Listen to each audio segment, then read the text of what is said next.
The Legend of the Indian Paintbrush, retold and illustrated by Tommy DePaola.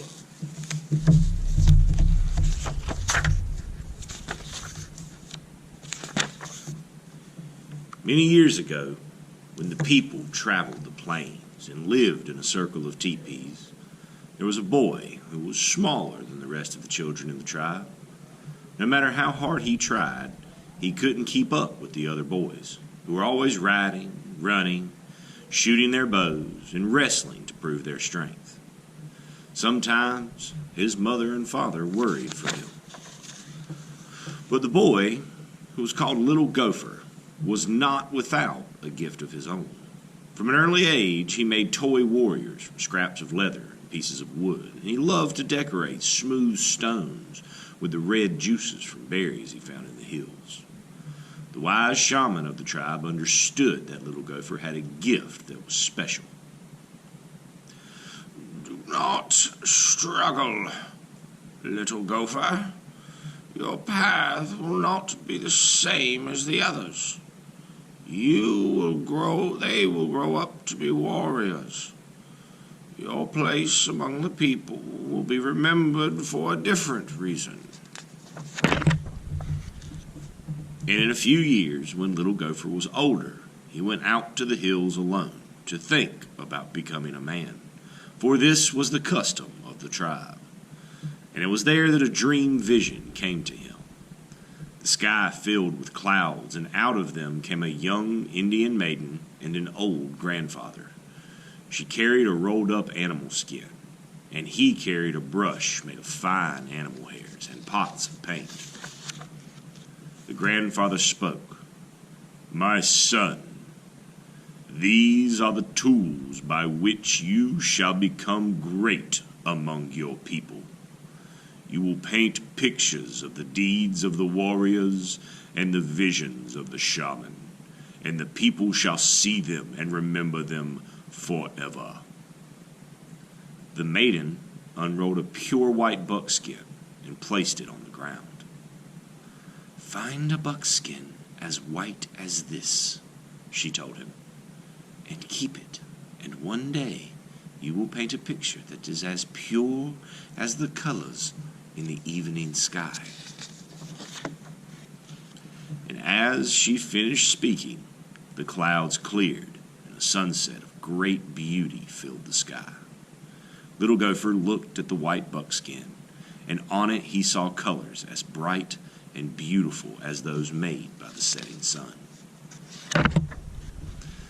Then the sun slowly sank behind the hills. The sky grew dark, and the dream vision was over. Little Gopher returned to the circle of the people. The next day, he began to make soft brushes from the hairs of different animals, and stiff brushes from the hair of horses' tails.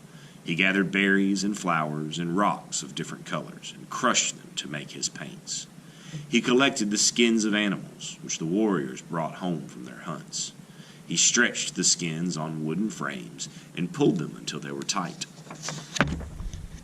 And he began to paint pictures of great hunts, of great deeds, of great dream visions, so that the people would always remember. But even as he painted, Little Gopher sometimes longed to put aside his brushes and ride out with the warriors. But always he remembered his dream vision, and he did not go with them. Many months ago, he had found his pure white buckskin, but it remained empty because he could not find the colors of the sunset. He used the brightest flowers, the reddest berries, and the deepest purples from the rocks, and still his paintings never satisfied him. They looked dull and dark. He began to go to the top of a hill each evening and look at the colors that filled the sky to try and understand how to make them. He longed to share the beauty of his dream vision with the people. But he never gave up trying, and every morning when he awoke, he took out his brushes and his pots of paints and created the stories of the people with the tools he had. One night, as he lay awake, he heard a voice calling to him. "Because you have been faithful to the people and true to your gift, you shall find the colors you are seeking. Tomorrow, take the white buckskin and go to the place where you watch the sun in the evening. There on the ground, you will find what you need." The next evening, as the sun began to go down, Little Gopher put aside his brushes and went to the top of the hill as the colors of the sunset spread across the sky.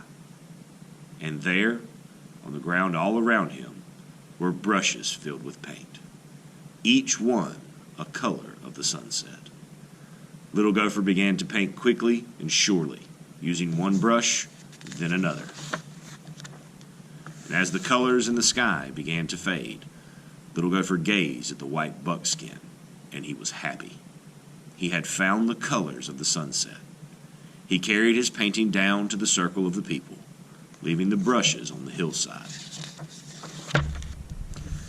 And the next day, when the people awoke, the hill was ablaze with color, for the brushes had taken root in the earth and multiplied into plants of brilliant reds, oranges, and yellows. And every springtime from that time, the hills and meadows burst into bloom. And every spring, the people danced and sang the praises of Little Gopher, who had painted for the people. And the people no longer called him Little Gopher, but he who brought the sunset to the earth.